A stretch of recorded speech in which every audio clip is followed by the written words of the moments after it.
టిఎల్ఎస్క్యూఎల్లో control structures లేదంటే control statements ఈ విధంగా ఇఫ్, లూప్, రిమైనింగ్ ఉన్నాయి. చూడండి, ఇఫ్ కండిషన్ దెన్ స్టేట్మెంట్స్.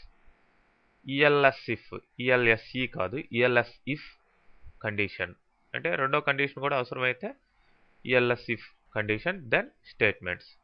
అట్లా ఎన్ని ఈఎల్ఎస్ ఇఫ్ కండిషన్స్ అయినా పెట్టుకొని మీకు అవసరమైనన్ని లాస్ట్లో మీరు ఎల్స్ పార్ట్ కూడా పెట్టుకోవచ్చు.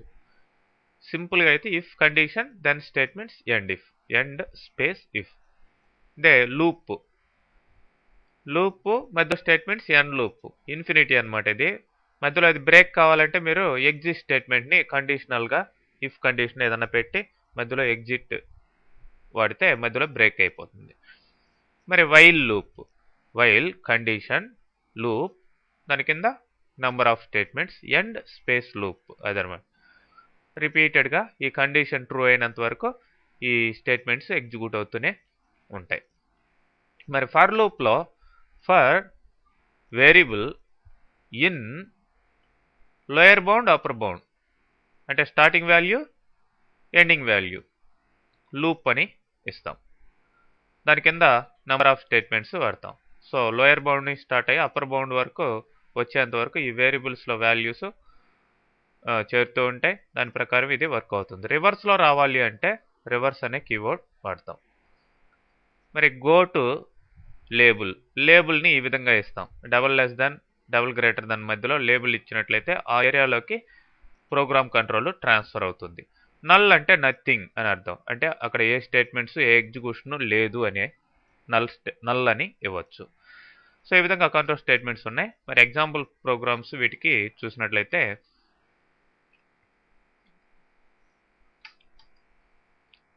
ఫస్ట్ సింపుల్ ఇఫ్ ఎలా వర్క్ అవుతుందో చూడండి. ఆల్మోస్ట్ మీకు సి లాంగ్వేజ్లో మిగతా వాటిలో ప్రోగ్రామింగ్ కొద్దిగా గొప్ప టచ్ ఉంటుంది కాబట్టి నెంబర్ ఆఫ్ ఎగ్జాంపుల్స్ ఇదే మోడల్లో మీరు ప్రాక్టీస్ చేసుకోవచ్చు. ఎనీవే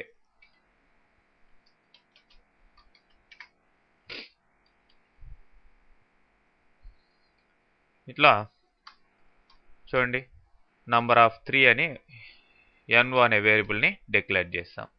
మరి దానికి ఒక నంబర్ని తీసుకుంటున్నాం. దాంట్లో మరి ఆ నంబరు ఆడ్ నంబరా ఈవెన్ నంబరా అనేది చెక్ చేయాలి. దేని ద్వారా? ఇఫ్ కండిషన్ ద్వారా.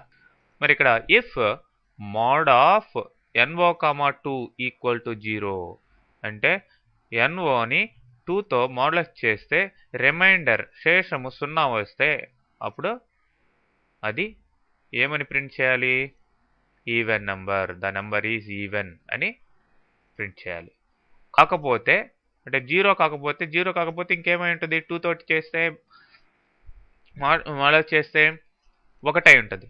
1 అంటే ఆడ్ నెంబర్. సపోజ్ ఇక్కడ నెంబర్ 6 అనుకోండి, ఈవెన్ అని వస్తుంది. 7 అనుకోండి, ఆడ్ అని ప్రింట్ అవుతుంది. సో మరి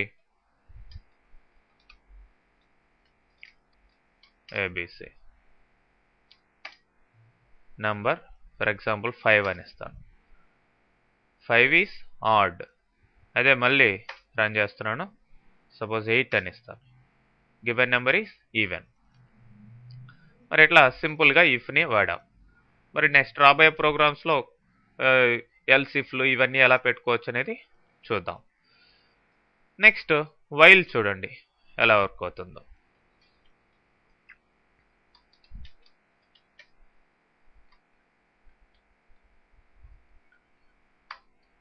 సో వైల్ అనేది లూప్ కాబట్టి మనకి కంటిన్యూస్గా దాని లోపల ఉండే స్టేట్మెంట్స్ ఎగ్జిక్యూట్ అయ్యే అవకాశం ఉంది. మరి ఐ అనే వేరియబుల్ తీసుకొని ఐకి వాల్యూ స్టార్టింగ్ వాల్యూ ఎంత ఇచ్చాం? 1 ఇచ్చాం. మరి ఇక్కడ కండిషన్ ఏంటి? While I less than or equal to 20. I value 20 కానీ అంతకంటే తక్కువ ఉన్నంత వరకు లూప్ అంటే కింద ఉండే స్టేట్మెంట్స్ కంటిన్యూస్గా రొటేట్ అవుతూ ఉంటాయి. మరి ఇక్కడ మెసేజ్ ఏంటి? డిబిఎంఎస్ _output లైన్లో ఏమి ఇచ్చాం? ద నంబర్ ఈజ్ అని ఇచ్చి దానికి కన్కాటినేట్ చేస్తున్నాం. 2 I అంటే ఐ వాల్యూని కన్కాటినేట్ చేసి దానికి యాడ్ చేస్తున్నాం. So I equal to I plus 1. I వాల్యూని ఇంక్రిమెంట్ చేస్తున్నాం. అంటే స్టార్టింగ్ 1 ప్రింట్ అవుతుంది, ద నెంబర్ ఈజ్ 1 అని. తర్వాత ఇక్కడ ఐ వాల్యూ ఇంక్రిమెంట్ అవుతుంది, 2 ప్రింట్ అవుతుంది. అట్లా 20 వరకు ప్రింట్ అయ్యి ఎప్పుడైతే 20 అయిపోతాయో ఈ కండిషన్ రాంగ్ అయిపోతుంది కాబట్టి అప్పుడు బయటికి వచ్చేయడం జరుగుతుంది ప్రోగ్రామ్ కంట్రోల్.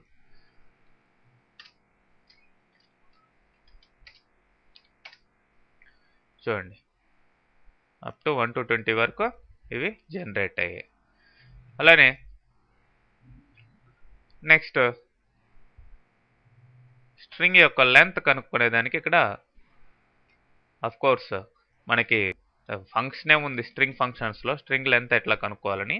బట్ ప్రోగ్రామ్ ద్వారా ఎలా కనుక్కోవాలనేది ఇక్కడ వైల్ లూప్ ద్వారా చూపించడం జరిగింది. స్ట్రింగ్ వేరియబుల్ ఒకటి తీసుకోండి, దానికి ఎల్ అని పి అని లెంత్ పొజిషన్ని సూచించేదానికి ఇక్కడ 2 వేరియబుల్స్ని తీసుకున్నాం. మరి ఫస్ట్ ఎల్కి వాల్యూ ఎంత 0, పికి పొజిషన్కి ఫస్ట్ వాల్యూ 1. సో స్ట్రింగ్ని ఇక్కడ ఫస్ట్ తీసుకోవడం జరుగుతుంది. ఆ స్ట్రింగ్ని మీరు ఎంటర్ చేయాలి. మరి ఇప్పుడు దాని లెంత్ ఎంతో కనుక్కోవాలంటే సబ్ ఎస్టిఆర్ ఫంక్షన్లో నల్ అయ్యేంత వరకు, అంటే ఆ సబ్ స్ట్రింగ్ కనబడినంత వరకు, ఈజ్ నాట్ నల్ అయ్యేంత వరకు ఈ లూప్ కంటిన్యూస్గా వస్తుంది. మరి కంటిన్యూస్గా ఇక్కడ ఏం చేస్తున్నాం, స్ట్రింగ్లో పొజిషన్ అంటే స్టార్టింగ్ పొజిషన్ పి అనేది 1 కాబట్టి పొజిషన్ 1 నుంచి ఒక్కొక్క క్యారెక్టర్ని 1 by 1 క్యారెక్టర్ని రీడ్ చేస్తున్నాం. రీడ్ చేసినప్పుడంతా ఏమవుతుంది, లెంత్ ఇంక్రిమెంట్ అవుతుంది. Length equal to length plus 1 అన్నాం, అంటే L equal to L plus 1. Next position కూడా ఇంక్రిమెంట్ చేస్తున్నాం. Position equal to position plus 1, position increment చేసుకుంటూ పోతున్నాం. సో అట్లా లాస్ట్ పొజిషన్కి వచ్చిన తర్వాత ఇక నల్ అయిపోతుంది, అప్పుడు లూప్ ఎండ్ అయిపోతుంది. అంటే ప్రతి పొజిషన్ మనం చెక్ చేసేటప్పుడు లెంత్ ఇంక్రిమెంట్ అవుతుంది కాబట్టి ద లెంత్ ఈజ్ అని లాస్ట్లో ఎల్ని ప్రింట్ చేయడం జరుగుతుంది.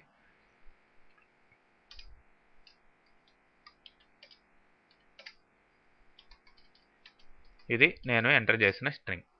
దాని లెంత్ ఎంత 11 అని ఇవ్వడం జరిగింది. హలో అనేది 5, మధ్యలో ఒక స్పేస్ 6, తర్వాత 5, టోటల్గా 11 క్యారెక్టర్స్ అనమాట.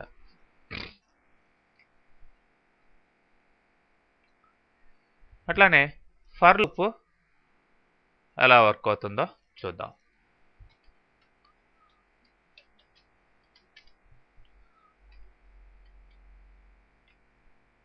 చూడండి, ఎన్ఓ అనే వేరియబుల్, ఐ అనే వేరియబుల్ తీసుకున్నాం. మరి ఇక్కడ ఫర్ లూప్ని for I equal to 1 to 10, 2 dots పెట్టాలి.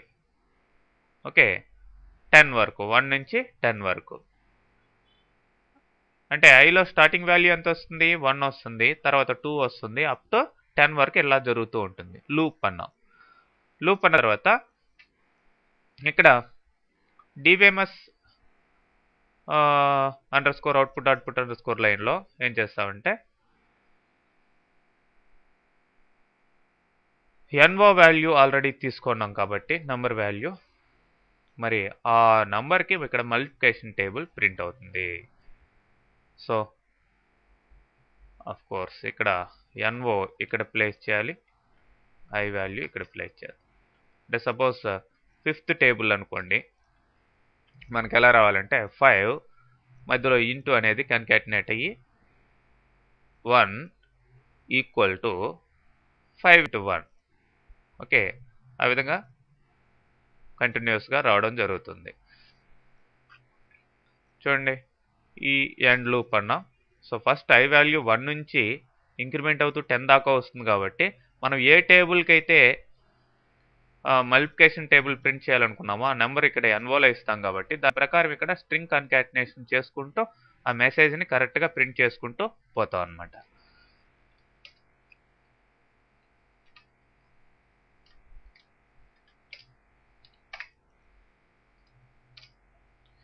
చూడండి, నేను ఎన్ఓ వాల్యూ ఎంత ఇచ్చాను, 5 ఇచ్చాను. సో 5 ఫస్ట్ వస్తూ ఉంది, 2 క్యార్ ద్వారా ఇచ్చేసాం.